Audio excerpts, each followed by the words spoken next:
ఈరోజు ఉపాధ్యాయ దినోత్సవం. భారత మాజీ రాష్ట్రపతి, భారతరత్న డాక్టర్ సర్వేపల్లి రాధాకృష్ణన్ పుట్టినరోజు సెప్టెంబర్ 5ను ఆయన గౌరవార్థం 1962 నుంచి జాతీయ ఉపాధ్యాయ దినోత్సవంగా నిర్వహిస్తున్నారు. ఆయనకు ఎందుకు ఈ గౌరవం దక్కింది? ఆయన చేసిన సేవలేంటి? ఉపాధ్యాయ వృత్తి నుంచి భారత ప్రథమ పౌరుడి స్థాయికి ఎదిగిన అరుదైన ఘనత ఆయన సొంతం. అయితే రాష్ట్రపతిగా కంటే తత్వవేత్తగానే ఆయన ప్రపంచానికి ఎక్కువగా పరిచయం. భారతీయ తాత్విక దృక్పథాన్ని ప్రపంచ దేశాలకు అందించిన గొప్ప వ్యక్తుల్లో ఆయనొకరు. ఉపాధ్యాయుడిగా, తత్వవేత్తగా, రచయితగా, రాజనీతిజ్ఞుడిగా సర్వేపల్లి ప్రయాణం బహుముఖాలుగా సాగింది.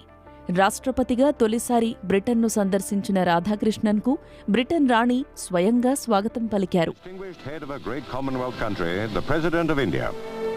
Dr. Radhakrishnan, here on a 12-day state visit, was returning the never-to-be-forgotten tour of his country paid by the Queen and Duke. Mr. Macmillan shed his cares as he waited to be presented to the President. Earl Alexander was there as Lieutenant of the County of London. The Guards Band played the stirring Indian national anthem.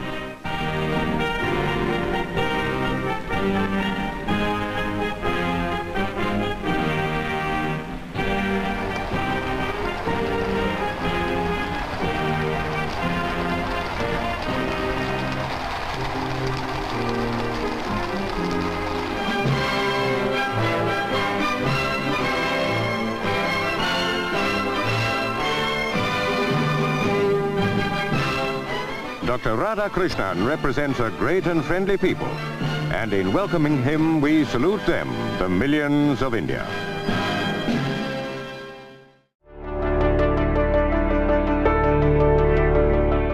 తమిళనాడులోని తిరుత్తుణిలో 1888లో ఒక తెలుగు కుటుంబంలో జన్మించిన Radhakrishnan 21 ఏళ్లకే Madras presidency కళాశాలలో professor అయ్యారు. ఉపాధ్యాయుడిగా అక్కడి నుంచే విద్యార్థులపై చెరగని ముద్ర వేశారు. ప్రఖ్యాత ఆక్స్ఫర్డ్ యూనివర్సిటీలోనూ ఆయన పాఠాలు చెప్పారు. భారతీయ తత్వాన్ని ప్రపంచానికి అందించేందుకు the Hindu view of life, the ethics of the Vedanta and it's material proposition వంటి అనేక పుస్తకాలు రాశారు. మై సర్చ్ ఫర్ ట్రూత్ పేరుతో ఆయన ఆత్మకథను కూడా రాసుకున్నారు.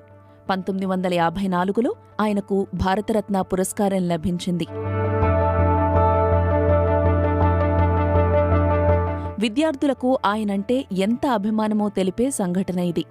రాధాకృష్ణన్ మైసూర్లోని మహారాజా కళాశాల నుంచి ట్రాన్స్ఫర్ అయినప్పుడు ఆయనకు విద్యార్థులు అపూర్వ రీతిలో వీడ్కోలు పలికారు.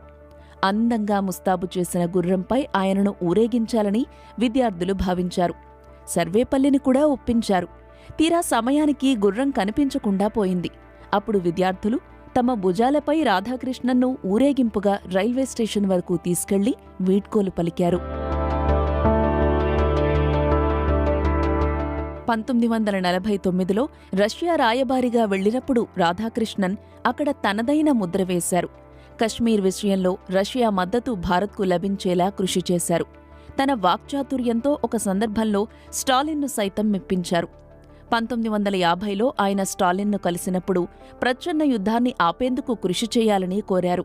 అప్పుడు స్టాలిన్, చప్పట్లు కొట్టాలంటే 2 చేతులు కావాలి, ప్రచ్ఛన్న యుద్ధం ముగించే బాధ్యత అవతలి పక్షం తీసుకోవాలి అన్నారు.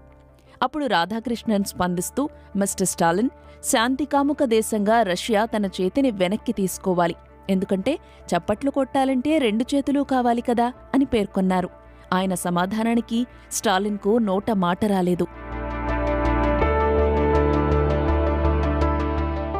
భారత ఉపరాష్ట్రపతిగా ఆయన 1957లో చైనాలో పర్యటించారు.